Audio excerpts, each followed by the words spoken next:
గతం కంటే ఘనంగా దసరా మహోత్సవాలను నిర్వహిస్తామని సామాన్య భక్తులకు పెద్దపీట వేస్తూ వారికి సంతృప్తికరంగా అమ్మవారి దర్శన భాగ్యం కల్పించేందుకు పకడ్బందీ ఏర్పాట్లు చేశామని మంత్రి ఆనం రామ్ నారాయణ రెడ్డి తెలిపారు. ఇంద్రకీలాద్రిపై జరగనున్న దసరా మహోత్సవాలు 2025 ఏర్పాట్లపై మోడల్ గెస్ట్ హౌస్ లో మంత్రుల బృందం అధికారుల సమీక్షా సమావేశం జరిగింది. ఈ సందర్భంగా మాట్లాడుతూ ముఖ్యమంత్రి ఆదేశాల మేరకు దసరా మహోత్సవాల్లో సామాన్య భక్తులే ప్రాధాన్యంగా చర్యలు చేపడుతున్నామని తెలిపారు. ఇందులో భాగంగా వీవీఐపీ దర్శనాలను తగ్గిస్తున్నామని చెప్పారు. ప్రభుత్వ ప్రోటోకాల్ పరిధిలోకి వచ్చే ప్రముఖులకు మాత్రమే అంతరాలయ దర్శనం కల్పిస్తామని, రిఫరెన్స్ లేఖలపై వచ్చేవారు బంగారు వాకిల్ నుంచే అమ్మవారిని దర్శించుకోవాల్సి ఉంటుందని చెప్పారు.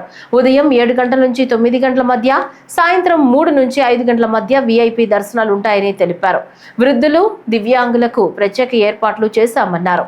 శరన్నవరాత్రి అన్ని రోజులు 500 రూపాయల దర్శన టికెట్ను రద్దు చేశామని, ఆ క్యూ లైన్ ను కూడా సాధారణ భక్తులకు వినియోగిస్తామని తెలిపారు. దఫాలుగా మనం మాట్లాడుకున్నాం. ఈ దసరా ఉత్సవాలని, కనకదుర్గమ్మ వారి బ్రహ్మోత్సవాలని అత్యంత వైభవంగా జరపాలని, గౌరవ ముఖ్యమంత్రి గారు ఇచ్చినటువంటి ఆదేశాలని అమలు చేయాలి ప్రతి ఒక్కదానిలో కూడా అని చెప్పి మనం అనేక రివ్యూ సమావేశాలు పెట్టుకున్నాం. అందులో ముఖ్యంగా ఇక్కడ దీనికి సంబంధించినటువంటి మంత్రివర్యులు, జిల్లా కలెక్టర్ గారు, సిపి గారు, మున్సిపల్ కమిషనర్ గారు, ఎంపీ గారు, స్థానిక శాసనసభ్యులు ఇప్పటికే చాలాసార్లు మాట్లాడుకోవడం జరిగింది. ఇవాళ దగ్గరకు వచ్చింది. 22వ తారీఖు నుంచి దసరా శరన్నవరాత్రి ఉత్సవాలు ప్రారంభమవుతూ ఉన్నాయి. ఈ ఉత్సవాల్లో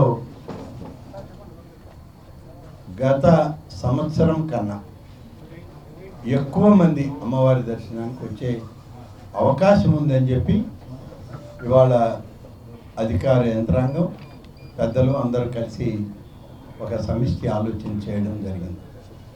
గత సంవత్సరం అమ్మవారి దర్శనానికి వచ్చినటువంటి సంఖ్య దాదాపు 13 లక్షలుగా ఉంది.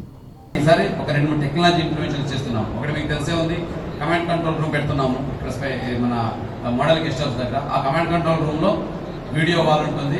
ఈసారి ఇంతకుముందు టెంపుల్ పరిధిలో 250 కెమెరాలు ఉన్నాయి.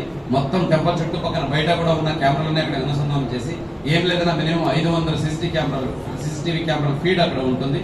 ప్రత్యేక క్యూ లైన్, ప్రత్యేక ఎంట్రీ పాయింట్, ప్రత్యేక ఎగ్జిట్ పాయింట్, ప్రత్యేక వల్నరబుల్ పాయింట్ ఎప్పటికప్పుడు మానిటర్ చేసుకుంటాము.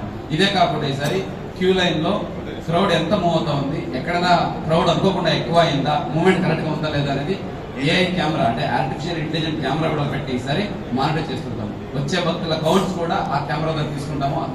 అల్గారిథం అంతా రెడీ అయింది కాబట్టి అదే ఒక ఇంటర్వెన్షన్. ఇది కాకుండా ఈసారి కమాండ్ కంట్రోల్ రూమ్ లో ప్రతి ఒక్క డిపార్ట్మెంట్ నుంచి ఒక అధికారిని డిప్లాయ్ చేసుకుంటాం రౌండ్ ద క్లాక్.